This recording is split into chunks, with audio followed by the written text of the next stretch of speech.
Hello everyone. ये कहानी तब की है जब साउथ कोरिया पर जापान का कब्ज़ा था।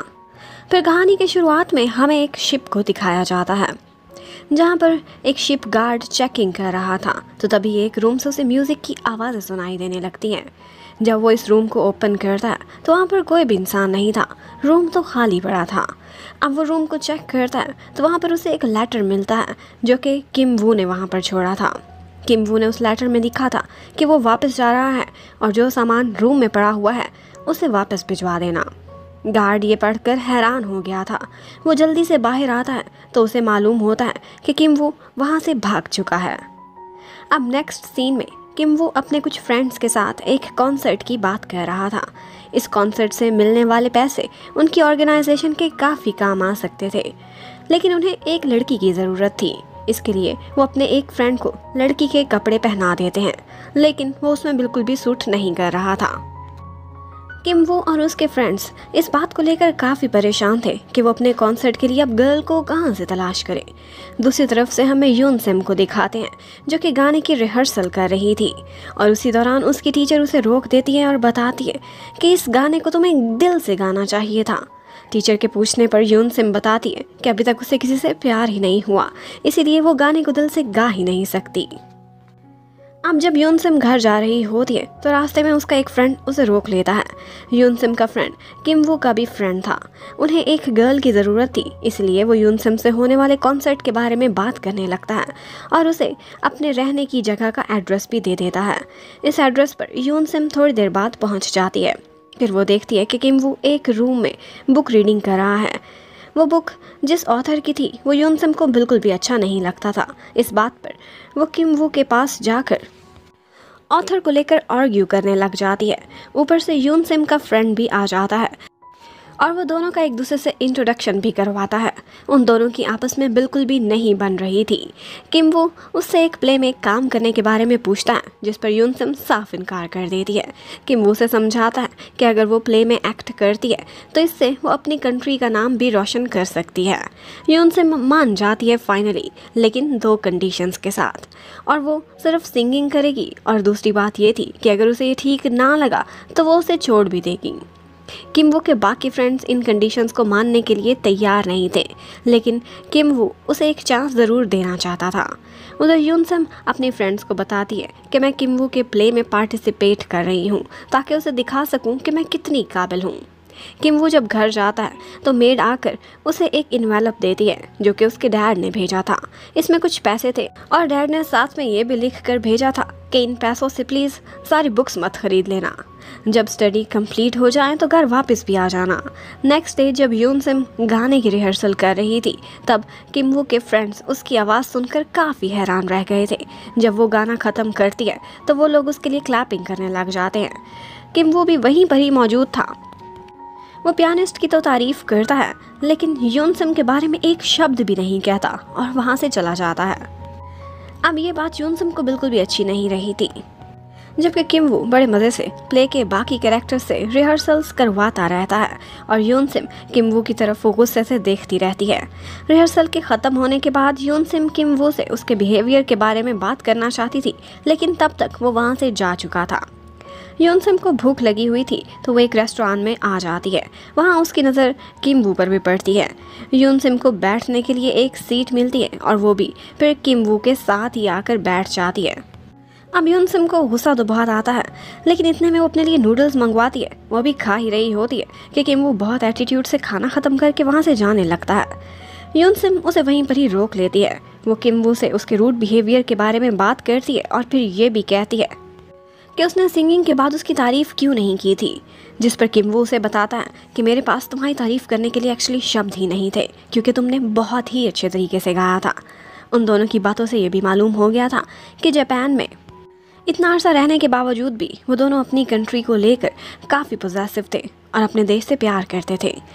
लेकिन अब यून सिम का मूड ठीक हो गया था और वो उसकी बातें सुनकर काफ़ी खुश थी। नेक्स्ट डे जब यून सिम पियानिस्ट से पूछती है कि उस प्ले के लिए पैसे कहाँ से आ रहे हैं, तो इस पर वो उसे बताती है कि इसका सारा का सारा खर्चा किम वो खुद अपनी तरफ से पे कर रहा है। रात को सोने के वक्त भी किम वो यून सिम के ही ख्यालों में खोया रहता है। फिर एक दिन बारिश हो रही थी। यूनसिम किम्वू का वेट कर रही होती है, वो नहीं आता तो यूनसिम किम्वू के फ्रेंड से उसके बारे में पूछती है, जिस पर उसे मालूम होता है कि किम्वू बेचारा बीमार है और थोड़े दिन तक वापस आ जाएगा। यूनसिम इतना वेट नहीं कर सकती थी तो वो उससे मिलने उसके घर ही चली जाती है। वो एक रूम में आराम कर रहा था तो यूनसिम उसी रूम में जाकर उसकी लिखी हुई पोइट्री को पढ़ने लगती है। जैसे ही उसने पोइट्री को कंप्लीट किया था तभी किम्वू की आंख खुल जाती है। यूनसिम बताती है कि मुझे पता चला है कि तुम बीमार हो तो मैं तुम्हारा हाल पूछने के लिए आ गई। किम्वू उसे घर जाने को कहता है, जिस पर यूनसिम बहाने बनाने लग जाती है, लेकिन उसके ये बहाने काम नहीं आ रहे थे। लेकिन अब वो घर जाते वक्त काफ़ी सैड थी। किम्वू से इस तरह से देखकर स्माइल करने लग जाता है। फिर वो जल्दी काम पर आ जाता है और उसे देखकर उसके फ्रेंड्स काफ़ी खुश हो गए थे। रात के टाइम घर जाते हुए किम्वू यूनसिम को बताता है कि हर साल इन दिनों मॉम की डेथ की वजह से मैं सैड रहता हूँ। ये रीज़न मैं अपने फ्रेंड्स को नहीं बता सकता, तो इसी वजह से मैं उनसे बीमार होने का झूठ बोल देता हूँ। फिर यूनसिम उससे उसके प्ले के बारे में बात करती है। वो उसे प्ले लिखने की एडवाइसेस भी देती है, मशवरे भी देती है, लेकिन किम्वू को प्ले लिखने में कोई भी खास इंटरेस्ट नहीं था। अब यूनसिम घर जाने लगती है तो किम्वू घर आने पर उसके लिए थैंक्स कहता है। ये सुनकर यूनसिम काफ़ी खुश हो गई थी। एक दिन वो लोग प्ले की रिहर्सल कर रहे होते कि तभी वहाँ पर 2 जापानीज़ ऑफिशियल्स आ जाते हैं। वो दोनों बहुत गुस्से में थे। उनमें से एक किम्वू को जापानीज़ में बात करने का ऑर्डर करने लगता है। किम्वू उनकी बात नहीं मानता तो वो अपनी गन निकाल लेता है। किम्वू का फ्रेंड बताता है कि किम्वू को जापानीज़ बहुत अच्छे तरीके से आती है, आप प्लीज़ उसे छोड़ दीजिए। वो ऑफिसर अपनी गन अब नीचे तो कर लेता है, लेकिन साथ मौजूद बाकी लोगों को उस जगह की तलाशी लेने का ऑर्डर करता है। उन्हें वहाँ पर कुछ भी स्पेशल नहीं मिला था तो ऑफिसर उनके रिहर्सल के सामान को गुस्से में आकर ख़राब करना स्टार्ट कर देता है और वहाँ से जाते हुए भी वो किम्वू को धमकी देकर जाता है। वो लोग फिर एक मीटिंग बुलाते हैं जहाँ किम्वू के फ्रेंड्स रिहर्सल को रोकने का कहते हैं क्योंकि वो काफ़ी डर चुके थे। यूनसिम उन लोगों को समझाती है, कहती है कि तुम लोग कायर मत बनो, किम्वू पर सारा कुछ छोड़ दो, मुझे यकीन है कि वो सब कुछ संभाल लेगा। फिर वो सारे लोग काम पर लग जाते हैं। किम्वू ये देखकर बहुत खुश हो गया था और घर जाते हुए वो यूनसिम को अपनी सपोर्ट करने के लिए थैंक्स भी करता है। फिर वो लोग रिहर्सल भी करते रहते हैं और एक दूसरे के साथ फन भी काफ़ी करते हैं। अब उनका टूर स्टार्ट हो चुका था।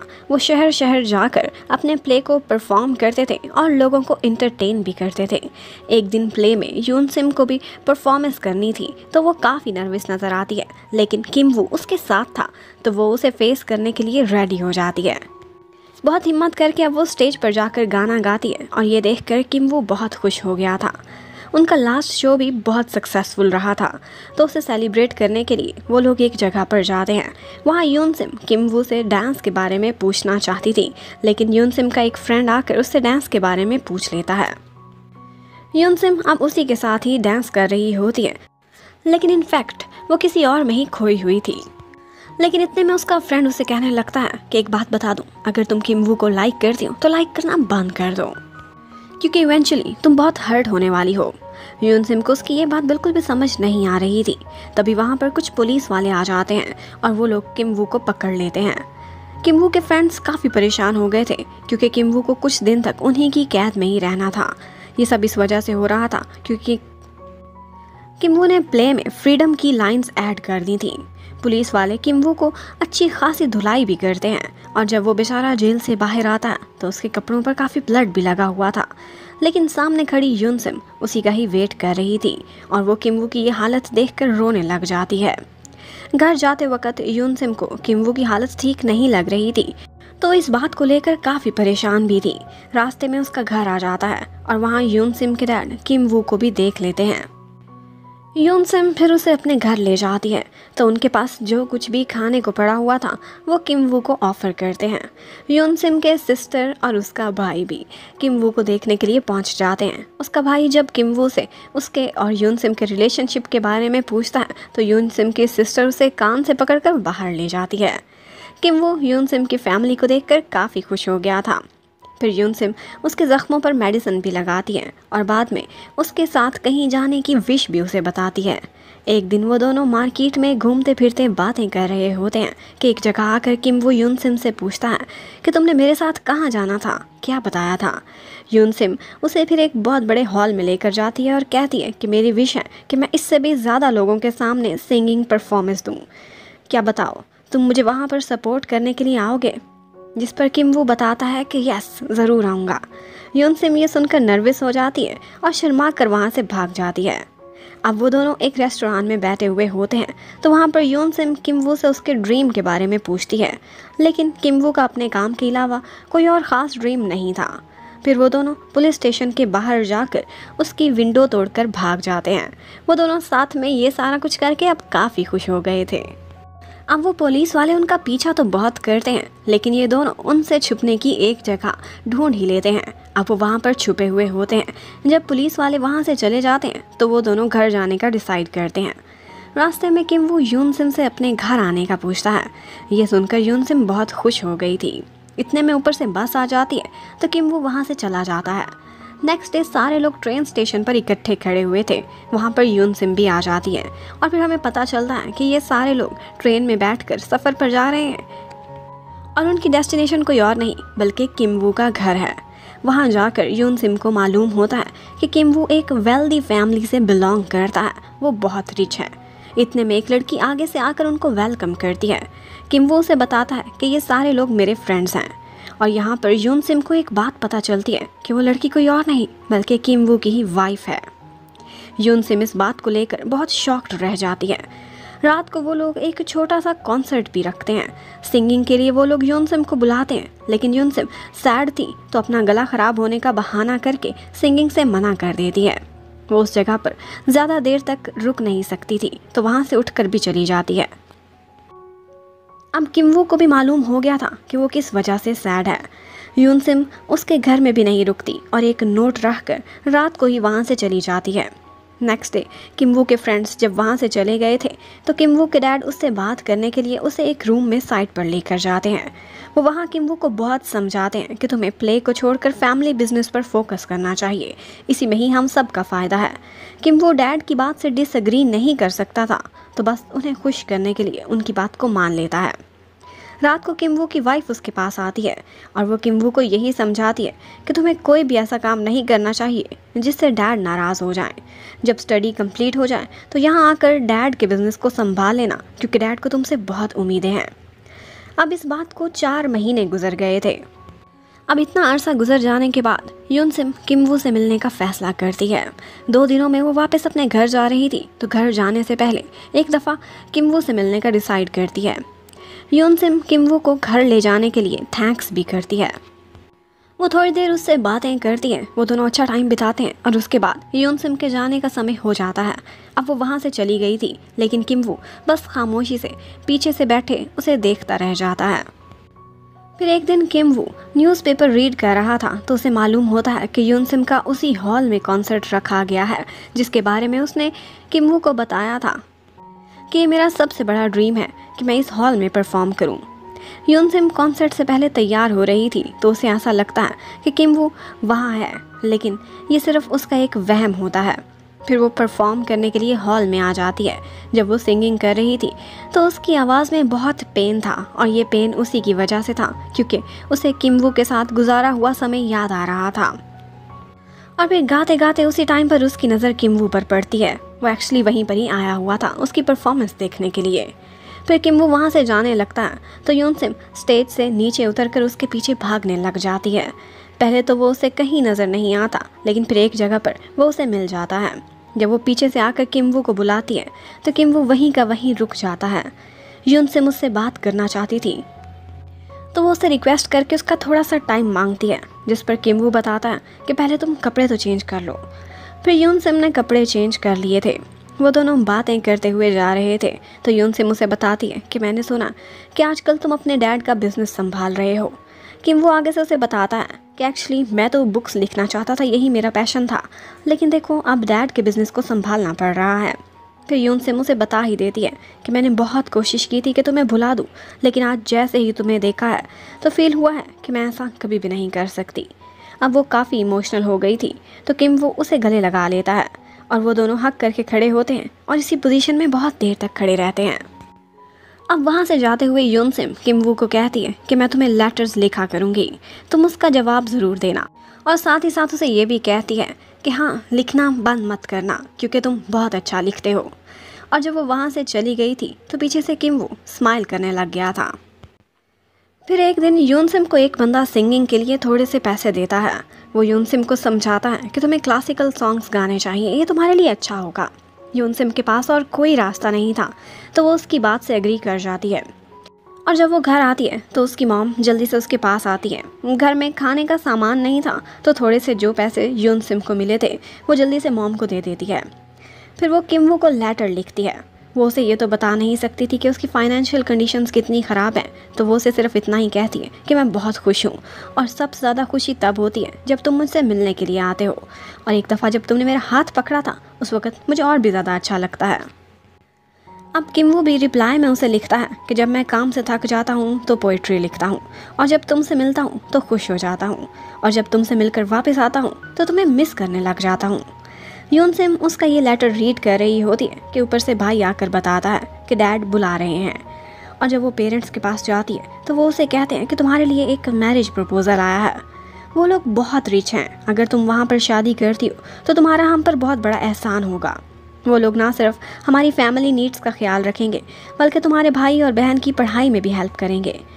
यून सिम उन्हें कोई भी जवाब नहीं देती और रूम में आ जाती है। अब वो बहुत सैड हो गई थी बेचारी। दूसरी तरफ किम वू का असिस्टेंट बहुत सारी फाइल्स लेकर उसके पास आ जाता है। ये सारी फाइल्स किम वू के डैड के बिजनेस की थी और वो फाइल्स को चेक करने का कहता है। तभी किम वू को यून सिम की कॉल आती है तो वो फ़ौरन से उसे मिलने के लिए उसके पास आ जाता है। वो उससे मिलने की रीज़न पूछता है तो यून सिम आगे बढ़कर उसे हक कर लेती है और बताती है कि तुमने ही तो लेटर में मुझे लिखा था कि तुम मुझे मिस करते हो, इसलिए मैंने बुला लिया। और फिर वो दोनों बीच पर चले जाते हैं। यून सिम पहले तो उसे कहती है कि क्या तुम सारी लाइफ मेरे साथ रहोगे, लेकिन फिर खुद ही उसे मना कर देती है। फिर हिम्मत करके वो किम वू को बता ही देती है कि मेरे लिए एक मैरिज प्रपोज़ल आया है, वो लोग बहुत रिच हैं, वहाँ शादी करने से मेरे घर के हालात ठीक हो जाएंगे, लेकिन प्लीज़ तुम मुझे यहाँ से कहीं भगाकर दूर लेकर चले जाओ क्योंकि मैं तुम्हारे बगैर नहीं रह सकूँगी, तुम मुझे छोड़कर मत जाओ, ऐसा ना करो। ये बातें करते हुए यून सिम बहुत इमोशनल हो गई थी, लेकिन किम वू उसे कोई भी जवाब नहीं देता। अब रात के टाइम जब वो घर वापस आता है तो वहाँ पर उसकी वाइफ उसका वेट कर रही थी। वो बताती है कि डैड तुमसे मिलना चाहते हैं। जब वो डैड से मिलने जाता है तो डैड उस पर बहुत गुस्सा करते हैं क्योंकि वो ऑफिस से गायब होकर दूसरे शहर चला जाता था। उसके डैड को लगता था कि वो पुराने फ्रेंड से मिल रहा है और कहीं फिर से वो लिटरेचर ज्वाइन ना कर ले। किम वू डैड को बताता है कि अब मैं उस शहर में वापस नहीं जाऊंगा। ये कहकर वो वहाँ से बाहर आ जाता है। यून सिम के पास भी उस लड़के से मिलने के अलावा अब कोई और ऑप्शन नहीं बचा था जिसकी फैमिली ने मैरिज प्रपोज़ल सेंड किया था। फिर वही लड़का उसकी फैमिली से मिलने उसके घर भी आ गया था। वापसी पर घर जाते हुए वो यून सिम का हाथ पकड़ना चाहता था, लेकिन यून सिम अपना हाथ पीछे हटा लेती है। वो सॉरी कहते हुए बताती है कि अभी वो इस सब के लिए रेडी नहीं है। उसके वहाँ से जाने के बाद भी यून सिम के माइंड से किम वू नहीं निकल पा रहा था। रात के टाइम किम वू काम कर रहा होता है, तभी वहाँ पर उसके डैड आ जाते हैं। वो बताते हैं कि मुझे मालूम हो गया है तुम रात को राइटिंग करते हो, मैंने तुम्हें ये सारा कुछ करने से रोका था, तुम मेरी बात क्यों नहीं मान रहे? क्या तुम ये सब इस जिद में कर रहे हो कि मैंने तुम्हें दूसरे शहर जाने से मना किया है? किम वू बताता है कि मैं अब इस सब से तंग आ चुका हूँ। पैदा होने के बाद से अब तक जो भी आपने कहा मैंने वो सब कुछ किया, लेकिन मैं कोई रोबोट नहीं हूँ, मैं इंसान हूँ, मुझ में भी फीलिंग्स हैं। राइटिंग की वजह से ही मुझे लगता है कि मैं एक इंसान हूँ, लेकिन आप इससे भी मना करने लगते हैं। डैड, क्या आप मुझे जीने नहीं देंगे? ऐसी लाइफ से तो बेहतर है कि मैं मर ही जाऊं। उसके डैड उसे कोई भी जवाब नहीं देते और वहाँ से चले जाते हैं। एक दिन किम वो ऑफिस में बैठकर काम कर रहा था, तभी उसे किसी की कॉल आती है और दूसरी तरफ कॉल करने वाली कोई और नहीं बल्कि यून सिम थी। वो आके से एक शब्द भी नहीं कहती। किम वो भी समझ गया था ये कोई और नहीं हो सकता बल्कि यून सिम ही होगी। नेक्स्ट डे किम वो की वाइफ जाकर किम वो के डैड को बताती है कि वो रात को घर नहीं आया था। किम्वू के डैड जाकर उसका रूम चेक करने लगते हैं तो उन्हें मालूम पड़ता है कि किम्वू ने लिटरेचर और पोइट्री लिखना नहीं छोड़ी है। इतना ही नहीं बल्कि उनकी नज़र कुछ लेटर्स पर भी पड़ती है जो एक्चुअली यून सिम ने किम्वू के लिए भेजे थे। इसे देखकर तो वो और भी आग बगोला हो जाते हैं। यून सिम को पैसे चाहिए थे तो वो एक बंदे के पास जाती है। वो बंदा बताता है कि पहले तो तुम्हें एक कॉन्ट्रैक्ट साइन करना होगा और फिर तुम्हारी फर्स्ट रिकॉर्डिंग हो जाने के बाद ही तुम्हें पैसे मिलेंगे। यून सिम बेचारी के पास और कोई रास्ता नहीं था तो वो कॉन्ट्रैक्ट वो साइन कर लेती है। रात को यून सिम घर जा रही थी तो रास्ते में उसकी मुलाकात किम्वू से हो जाती है। किम्वू से देखकर जल्दी से उसे अपने पास बुलाता है और फिर उसके पास जाकर बताता है कि मैं तुम्हारा साथ देने के लिए रेडी हूँ। मैंने फैसला किया है कि मैं टोक्यो जा रहा हूँ, क्या तुम भी मेरे साथ टोक्यो आओगी? यून सिम किम्वू के मुंह से ये शब्द सुनकर काफ़ी इमोशनल भी हो गई थी। किम्वू के जाने का टाइम आ गया था तो वो यून सिम से मिलकर बहुत इमोशनल हो गया था। फिर जब वो घर जाता है तो वहाँ उसे मालूम होता है कि उसके डैड उसकी लिटरेचर की सारी बुक्स अब जला रहे हैं। जब किम्वू के डैड उसे देखते हैं तो उसे एक रूम में बुला लेते हैं। किम्वू जब वहाँ जाता है तो वो सारे लेटर जो यून सिम के थे उसके मुंह पर दे मारते हैं और कहते हैं कि अच्छा तो इस लड़की की वजह से ही तुम दूसरे शहर जाते थे। वेल, तुम अभी भी जवान हो तो मैं मानता हूँ कि ये सब नॉर्मल है। जब किम्वू बताता है कि मैं उससे सच्चा प्यार करता हूँ और ये नॉर्मल नहीं है, इस पर किम्वू के डैड बहुत गुस्से में आ गए थे। वो उसे समझाने लगते हैं और कहते हैं कि तुम अमीर हो और वो लड़की तुम्हारे पैसों के पीछे पड़ी है और अगर मैं तुमसे ये सारा कुछ छीन लूँ तुम्हारे पास कुछ भी नहीं बचेगा। ये लड़की भी तुम्हें छोड़ देगी, देख लेना। किम्वू डैड को बताता है कि अगर उसने ऐसा किया तो मैं इसे किस्मत समझकर एक्सेप्ट कर लूँगा। डैड अब किम्वू की बातें नहीं सुन सकते थे तो वो उसे वहाँ से जाने का कह देते हैं। किम्वू जब रूम से बाहर आता है तो देखता है कि उसकी वाइफ ने भी ये सारी बातें सुन ली थी। किम्वू अपनी वाइफ को इस सब के लिए सॉरी कहता है और ये भी कहता है कि जो कुछ भी मैंने कहा उसके लिए मुझे माफ़ कर देना और ये भी कहता है कि जो कुछ मैंने किया उसके लिए मुझे माफ़ मत करना। दूसरी तरफ हमें दिखाते हैं कि यून सिम उसी मैरिज प्रपोजल वाले लड़के से मिलने के लिए जाती है और उसे साफ साफ बता देती है कि मैं तुमसे शादी नहीं कर सकती। पहले तो वो उसे समझाने की कोशिश करता है कि हमारी एंगेजमेंट की न्यूज़ हर जगह फैल चुकी है, बदनामी होगी। लेकिन जब वो देखता है कि यून सिम अपनी ज़िद पर अड़ी हुई है तो वो भी उसकी बात मान लेता है। अब घर जाकर यून सिम पेरेंट्स को यही बताती है कि वो शादी नहीं करेगी। उसने एक कंपनी के साथ एक कॉन्ट्रैक्ट साइन किया है, वहाँ से पैसे आ जाएंगे जिससे वो अपनी सिस्टर को और भाई को पढ़ाएगी। फिर हम एक मिस्टर ली को देखते हैं जो कि यून सिम की फाइनेंशियल कंडीशन के बारे में जान चुका था। वो उसे घर बुलवाता है और उसके भाई को पढ़ाने में जितना भी खर्चा आएगा वो देने के लिए तैयार होता है। इस सब के लिए यून सिम उससे इम्प्रेस होती है और उसे थैंक्स भी कहती है। फिर किम्वू ने भी घर छोड़ने का फैसला कर लिया था। उसके घर छोड़ने के बाद किम्वू की वाइफ उसके रूम को इस तरह से खाली देखकर बहुत सैड हो गई थी। यून सिम जिस बंदे से मिलने के लिए गई थी उसका नाम मिस्टर ली था। कुछ स्टूडेंट्स यून सिम और मिस्टर ली के रिलेशनशिप के बारे में अब बातें करने लगते हैं। ये बात यून सिम का भाई भी सुन लेता है और उनके साथ फिर लड़ने लगता है। वो घर जाकर यून सिम से यही सवाल पूछता है कि आखिर मिस्टर ली ने उसकी हेल्प क्यों की है। यून सिम को समझ नहीं आ रहा था कि यहाँ क्या चल रहा है। इस पर उसकी सिस्टर बताती है कि आपके और मिस्टर ली के रिलेशनशिप की र्यूमर्स फैल गई हैं। यून सिम के बहन और भाई कंफर्म करना चाहते थे कि ये र्यूमर्स हैं या फिर ये सच्ची बात है। यून सिम को इस सबसे ज़्यादा दुख इस बात पर होता है कि लोग तो बातें करें सो करें, लेकिन उसके बहन और भाई को तो उस पर विश्वास होना चाहिए। उसे काम मिलना भी अब बंद हो गया था उसकी र्यूमर्स की वजह से। वो जहाँ कहीं जाती थी लोग उसके बारे में बातें बनाते थे, उसे बुरा भला कहने लग जाते थे। एक दिन कुछ पुलिस वाले बगैर किसी रीज़न के उसे पकड़कर ले जाते हैं। अब वो उसे एक रूम में पहुंचा देते हैं जहां पर उनका एक ऑफिसर बैठा हुआ था। पुलिस ऑफिसर पहले तो यून सिम से बहुत बदतमीज़ी से पेश आता है और फिर उसे सिंगिंग की ऑफ़र देता है, और वो भी एक प्राइवेट पार्टी में जो कि एक गवर्नमेंट ऑफिशियल की थी। यून सिम को ये सब अपनी इंसल्ट फील हो रही थी तो वो इस ऑफ़र को लेने से इनकार कर देती है। वो वहाँ से जाने वाली थी कि तभी पुलिस ऑफिसर उसके घर वालों को तंग करने की उसको धमकी देने लगता है। ये सुनकर यून सिम बहुत परेशान हो गई थी। अब उसके पास इस ऑफ़र को एक्सेप्ट करने के अलावा और कोई भी ऑप्शन नहीं बचा था। घर जाकर जब वो ये बात अपने पेरेंट्स को बताती है तो इस पर वो डर जाते हैं और उसके पेरेंट्स उसे परफॉर्म करने का मशवरा देते हैं, लेकिन उसके बहन और भाई उसे वहाँ परफॉर्म करने से मना कर देते हैं। इस तरह से उसके बहन और भाई पेरेंट्स के साथ बहस करने लगते हैं और उनकी आपस की ये लड़ाई स्टार्ट हो जाती है। ये देखकर यूनसिम बाहर आ जाती है। यहाँ पर उसकी सिस्टर उसे बताती है कि तुम्हारे लिए एक लेटर आया था और वो रूम में रख दिया था। वो लेटर किम वू ने उसके लिए भेजा था। इसमें उसने लिखा था कि मैं भी र्यूमर्स के बारे में जान चुका हूँ, मैंने सारा कुछ सुना है और मुझे तुम पर विश्वास है। वो सारे लोग तुम्हारे बारे में बकवास कर रहे हैं, मुझे तुम्हें अपने साथ ही लेकर आना चाहिए था। यूनसिम जैसे ही ये सारी बातें रीड करती है, इमोशनल हो जाती है और उसे रोना आ जाता है। किम वो टोक्यो में अब काम किया करता था, तो उसकी वाइफ एक दिन उससे मिलने के लिए आती है। वो उसे बताती है कि उसके डैड की तबीयत बहुत ख़राब है, वो बीमार हैं, तुम्हें वापस घर आ जाना चाहिए और डैड के बिज़नेस को संभालना चाहिए।